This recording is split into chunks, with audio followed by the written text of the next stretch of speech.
చెప్పినట్లు మహిమ మహిమ మహామహిమ కలుగును గాక. అర్థం క్రమం ప్రారంభించుకుందాం.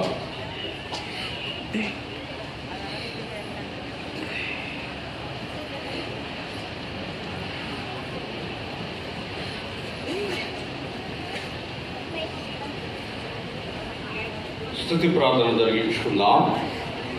ఓ దేవా, తండ్రివిగాను కుమారుడుగాను పరిశుద్ధాత్మనుగాను ప్రత్యక్షమై తండ్రి నీ ప్రత్యక్షత నిమిత్తమై నీకు అనేక స్తోత్రములు.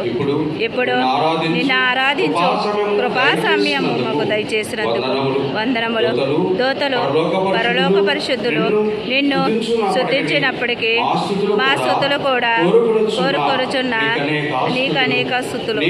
నీవు కలగజేసిన సమస్త సృష్టి బట్టి నీకు ఘనత కలుగుచున్నది. సృష్టి అంతటితో పాటు మేము నీకు నమస్కరించుచున్నాము. ఆరాధన పొడుగున నీకు కీర్తి కలుగునట్లు ఇక్కడ విషయములన్నీ దీవించమని ప్రభు ద్వారా వేడుకొనుచున్నాము. ఆమేన్.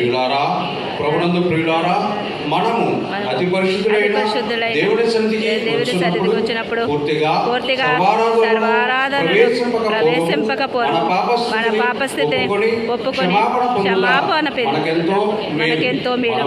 మనము పాపము లేని వారిని చెప్పుకొని ఎడల మనలో సత్యం ఉండదు. మన పాపముల మమ్మల్ని ఒప్పుకొని ఎడల ఆయన నమ్మదగిన వాడు నీతిమంతుడు కనుక ఆయన మన పాపములను క్షమించి సమస్త దుర్నీతి నుండి మనల్ని పవిత్రులుగా చేయను. మనం పాపములు చేయవేదని చెప్పుకొని ఎడల ఆయనను అబద్ధికుడిగా చేయవారు. ఆయన వాక్యం మనలో ఉండదు.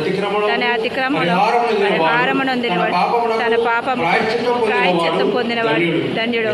యెహోవా చేత నిర్దోషపడి ఎంచబడిన ఆత్మలో కపటము లేనివాడు ధన్యుడు. ఆమేన్.